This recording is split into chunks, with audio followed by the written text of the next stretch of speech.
(5월 23일) 새벽 기도에 함께 하시는 모든 분들을 환영하고 축복합니다. 이 시간 함께 기도드리고 말씀의 은혜를 나누도록 하겠습니다. 하나님 아버지 감사합니다. 오늘 이 새벽에 또 저희를 깨워주시고 하나님 앞에 또 무릎 꿇고 기도하고 말씀을 묵상할 수 있는 시간 주심에 감사합니다.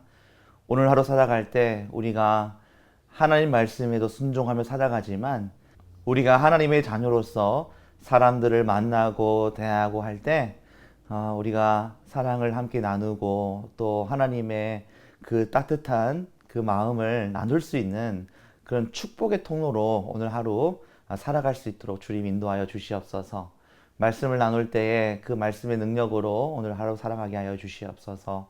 감사드리며 예수님 이름으로 기도합니다. 아멘. 오늘 말씀은 사무엘하 21장 1절부터 14절의 말씀 제가 읽도록 하겠습니다. 사무엘하 21장 1절부터 14절까지의 말씀입니다.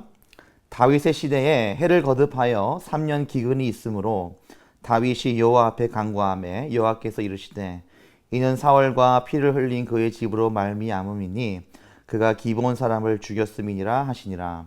기브온 사람은 이스라엘 족속이 아니요 그들은 아모리 사람 중에 남은 자라.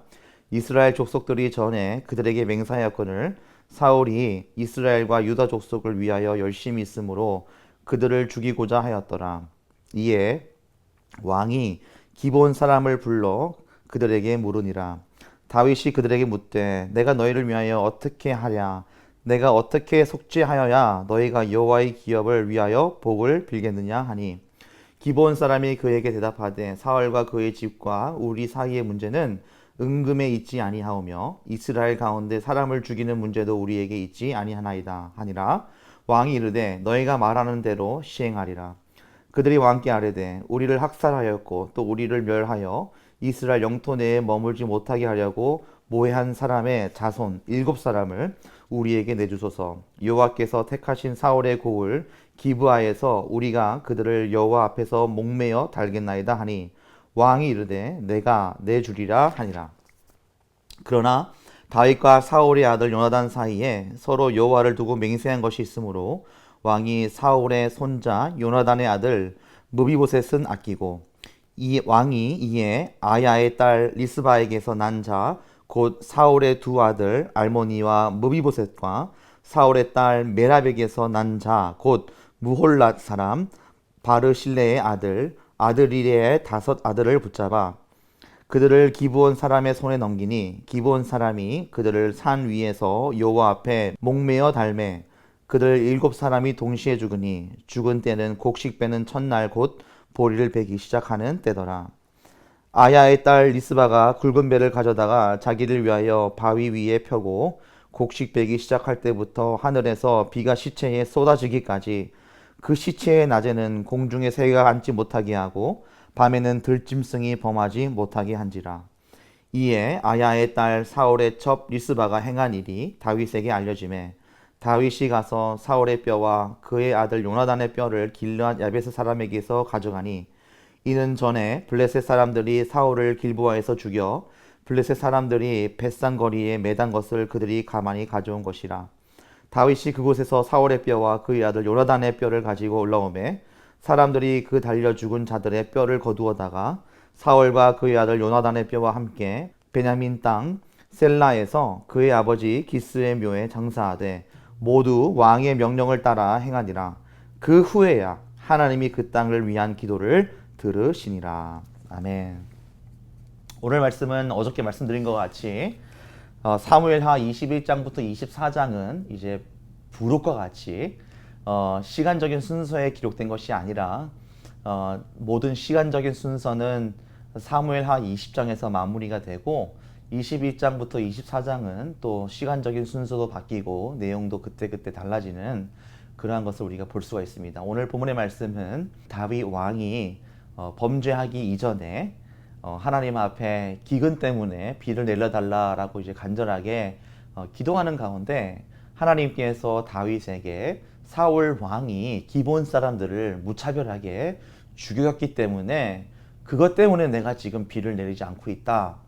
그렇게 지금 말씀하고 있는 것입니다. 그 말은 뭐냐면 그 기본 사람들의 원한을 풀어줘야 된다라는 것이죠. 그래서 다윗 왕은 기본 사람들을 만나서 어떻게 해줄까라고 얘기합니다. 우리가 어떻게 보상해줄까?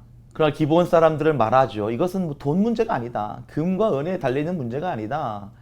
우리는 벌써 여호수아 9장을 보면 이스라엘 백성들이 가나안을 정복했을 때 기본 사람들이 여호수아에게 나와서 말을 합니다. 우리를 같은 족속으로 같이 살 수 있게 해달라. 우리는 가나안 사람들이지만 이 땅에 계속 살게 해달라. 그래서 함께 협약을 맺어가지고 이스라엘 백성들의 보호 아래서 그들이 종노릇처럼 하면서 가나안 땅에 같이 살게 해주었다라는 거죠. 근데 사울은 그것을 못마땅히 여기고 자신이 왕일 때 그 기본 사람들을 학대하고 다 죽여버렸다라는 것이죠. 그래서 기본 사람들은 거기에 한이 맺혀 있는 그것 때문에 지금 하나님께서 비를 내려주지 않으셨고 기본 사람들은 아직도 그 한을 풀지 못하고 있다라는 겁니다. 그래서 오늘 다윗 왕이 이 기본 사람에게 우리가 어떻게 해줬으면 좋겠냐, 얼마를 원하느냐, 뭐 이런 걸 묻자. 금과 은이 중요한 것이 아니라 사울 왕의 가족 7사람을 우리한테 넘겨줘라. 그럼 우리가 그 원한을 풀겠다라고 말합니다. 사실 오늘날 같이 이런 사회에서 이러한 조건은 성사가 되지 않죠. 아무리 우리가 억울하고 아무리 원한이 있어도 그 실제로 범죄를 저지른 사람도 아니에요. 사울 왕의 어떠한 직계 어떤 가족들을 7사람을 달라 그래가지고 우리가 또 죽여버린다면은 우리도 살인자가 되는 것인데 그거는 사실 있을 수 없는 일이죠. 그러나 오늘 본문의 말씀의 시대에 하나님께서 주권을 잡고 있는 그 이스라엘 백성들을 향해서 하나님께서 일을 행하실 때는 하나님의 말씀에 지금 우리가 이해할 수 없을지라도 하나님의 그런 관점과 하나님의 주권 속에서 이루어질 때는 그것이 가능했다라는 것입니다. 왜냐하면 공의 하나님께서 사울 왕의 그 잘못된 범죄와 사울 왕의 그 잘못된 학대와 학살을 통해서 하나님께서 그것을 기억하고 계시고 그것을 통하여 다시 한번 공의를 완전하게 정리하시고 이루셔야 되기 때문에 거기에 대한 대가를 반드시 사울 왕의 가문을 통해서 해결해야 한다는 것입니다. 그래서 다윗 왕은 그럼에도 불구하고 하나님의 명령을 따르고 그것이 윤리적으로 도덕적으로 옳지 않을지라도 그것을 시행함으로 하나님께서 그 기도를 들으시고 그 땅 가운데 비를 내리게 하셨다라는 것을 오늘 본문에서 우리가 볼 수가 있습니다. 그런 가운데 사실 오늘 리스바라는 이 여인의 모습이 참 우리에게 감동을 줍니다. 이 리스바라는 이 여인은 아야의 딸 사울의 첩입니다. 그러한 너무나도 안타깝고 슬픈 일이 이루어졌는데 더 비참한 것은, 더 비인간적인 것은 그 시체를 매달아 두었다라는 겁니다. 매달아 두기 때문에 볼 때마다 그 모습이 얼마나 처참할까요? 얼마나 가슴이 아플까요? 리스바는 그래서 굵은 배를 가져다가 오늘 본문의 말씀 10절 말씀을 보니까 자기를 위하여 바위에 펴고 곡식 베기 시작할 때부터 하늘에서 비가 시체에 쏟아지기까지 그 시체를 지킵니다. 공중에 새가 먹지 못하게 하고 앉지 못하게 하고 들짐승이 범하지 못하게 시체를 지켜줬다라는 것이죠. 우리가 때로는 잘못된 것은 우리가 대가를 치러야 되고 그런 고통이 있지만 아무리 범죄자라 할지라도 아무리 나에게 뭔가를 잘못한 사람을 우리가 벌한다 할지라도 우리가 최소한의 인간적인 그런 인권은 지켜줘야 된다는 것입니다. 그것이 오늘 본문에서 또한 우리에게 알려주고 있는 영적 교훈입니다. 하나님께서는 그 공의를 이루셨지만 하나님께서는 또한 자비를 베푸셔서 그 시체들을 지켜주게 하셨고 그리고 사울 왕의 뼈와 또 아들 요나단의 뼈까지 가지고 오게 되어서 모두가 한 가족장으로 이렇게 장사를 할 수 있도록 허락하셨다라는 것. 참 하나님은 어떻게 보면 잔인하고 어떻게 보면 굉장히 무서우신 분이지만 그래도 기본적인 자비와 긍휼을 베푸신다는 그러한 것을 우리가 기억한다면 우리가 오늘 하루 살아갈 때 하나님을 두려워하기도 하지만 또 하나님의 그 자비를 우리가 기억하면서 우리가 하나님의 자비로 오늘 또 살아가고 하나님의 긍휼로 살아갈 수 있는 우리 모두 될 수 있기를 주님의 이름으로 축복합니다. 우리가 하나님 앞에 우리가 세상을 살아가면서 얼마나 많은 죄를 짓고 삽니까? 그 죄에 대한 대가를 우리가 다 받는다면 우리도 벌써 죽었을 겁니다. 그러나 하나님께서는 오늘 본문의 말씀을 통해서 또한 보여주시는 그 자비의 모습을 통해서 긍휼의 모습을 통해서 우리에게 예수 그리스도를 보내주셨고 우리가 예수 그리스도를 통해서 최소한의 우리의 죄를 다시 한번 회개하고 주님께 돌아갈 수 있는 기회를 받았다라는 것입니다. 이것은 오늘 살아가는 우리에게는 너무나도 복된 소식이에요. 이것이 바로 복음입니다. 정말 우리는 정말 처형을 당할 수밖에 없는 그러한 죄인이지만 하나님께서 우리에게 자비를 베푸셨다. 그것이 바로 예수 그리스도 십자가의 은혜다라는 것 우리가 기억하면서 오늘 하루 다시 한번 또 십자가 앞으로 나가고 회개하고 하나님 앞에 온전히 나갈 수 있는 우리 모두 될 수 있기를 주님의 이름으로 축원합니다.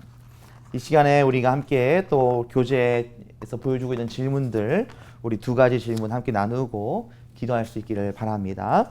첫 번째 질문은 이스라엘의 3년 기근이 든 것은 무엇 때문이었나요? 사울 왕 때문이었죠. 기본 사람들을 무참하게 학살했기 때문입니다.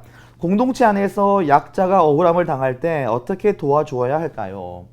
여러분 오늘 하루 내가 누구를 어떤 약자를 도와줘야 될지 한번 생각해 보시기를 바랍니다. 리스바는 아들들의 시신을 지키기 위해 어떤 일을 했나요? 큰 죄인일지라도 그 사람의 기본 인권을 존중해야 하는 이유는 무엇인가요? 우리가 아까 전에 함께 살펴보았고요.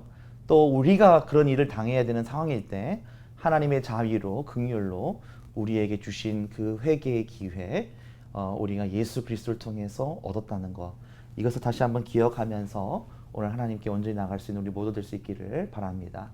이 시간 함께 기도 드릴 때 하나님 앞에 하나님 내가 누군가를 미워할지라도 그 죄를 미워하지만 사람을 미워하지 않게 해주시고 정말 그 사람의 기본적인 하나님께서도 그 사람을 창조하셨고 하나님께서 사랑하실 텐데 그 사람의 기본적인 인권은 내가 존중할 수 있는 그런 나의 모습 되게 해달라고 우리 함께 기도하기 원하고 하나님의 긍휼과 은혜로 주신 예수 그리스도 그 십자가의 은혜를 다시 한번 기억하면서 오늘 내가 회개하는 마음으로 살아가면서 하나님께 더 가까이 갈 수 있게 해달라고 우리 함께 기도하며 나가기를 원합니다. 다 같이 기도하시겠습니다.